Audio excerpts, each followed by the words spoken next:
Assalamualaikum warahmatullahi wabarakatuh. Saya Nandina Quratul Aini, kelas manajemen M dengan NPM 2302210613, prodi manajemen Fakultas Ekonomi dan Bisnis.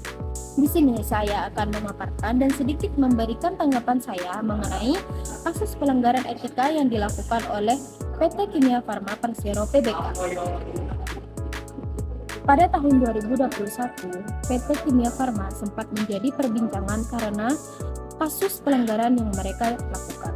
Pada saat Indonesia dilanda kasus pandemi COVID-19, perusahaan BUMN ini tersandung kasus penggunaan alat rapid test antigen bekas pakai. Berikut cuplikan berita mengenai kasus Kimia Farma. 5 karyawan ditetapkan sebagai tersangka penggunaan alat tes antigen bekas di Bandara Kuala Namu, Sumatera Utara. Hingga saat ini polisi masih menelusuri kemungkinan adanya tersangka baru dalam kasus penggunaan alat tes antigen bekas. Jadi pada saat digerebek oleh anggota kepolisian, pihak Kimia Farma ini ketahuan sedang menggunakan antigen bekas yang dilakukan kepada masyarakat, terutama kepada masyarakat dan calon para penumpang di Bandara Kuala Namu dari Sedang, Sumatera Utara. Jadi awalnya sudah ditampung alat-alat tersebut, kemudian mereka bersihkan lalu mereka kemas kembali sampai terlihat seperti baru lagi. Kemudian mereka gunakan kepada para calon penumpang ataupun orang-orang yang ingin melakukan alat rapid test tersebut di lokasi tersebut. Untuk sejauh ini, pihak Kimia Farma sudah memecat 5 oknum karyawannya yang terlibat dalam kasus ini. Kelimanya adalah karyawan Kimia Farma yang telah ditetapkan Polda Sumatera Utara sebagai tersangka. Hingga saat ini, polisi masih menelusuri kemungkinan adanya tersangka baru dalam kasus penggunaan alat tes antigen bekas itu. Tindakan yang dilakukan oleh oknum tersebut menyebabkan kerugian perusahaan dan tentunya bertentangan dengan SOP perusahaan. Dalam keterangan tertulisnya, Kimia Farma menyatakan menyerahkan proses hukum ke kepolisian. Perkara penggunaan antigen bekas ini diharap bisa diproses sesuai ketentuan hukum dan memberikan hukuman maksimal.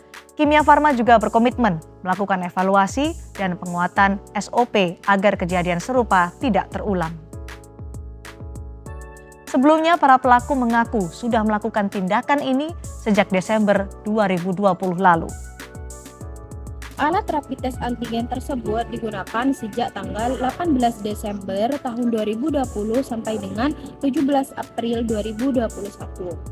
Atas perbuatan tersebut, mereka mendapatkan keuntungan senilai 2,2 miliar.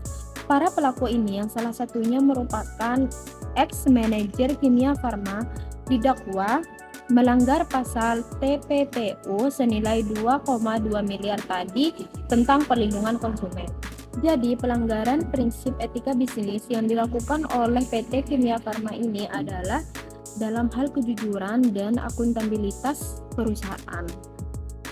Dan juga PT Kimia Farma ini dengan jelas mengabaikan tanggung jawab karena mendahulukan keuntungan tanpa memperhatikan dalam segi kesehatan maupun keselamatan masyarakat tersebut. Juga tentunya karena bandara adalah pintu gerbang suatu daerah bahkan suatu negara.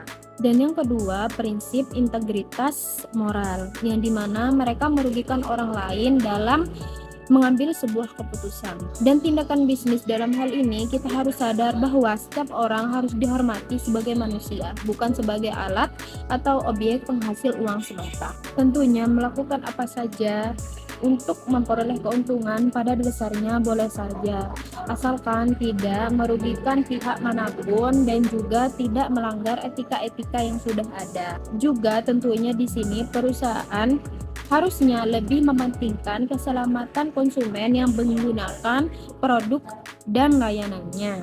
Karena dengan meletakkan konsumen di atas kepentingan perusahaan, maka perusahaan tersebut jauh lebih besar mendapatkan keuntungan karena kepercayaan dan loyalitas konsumen terhadap perusahaan tersebut.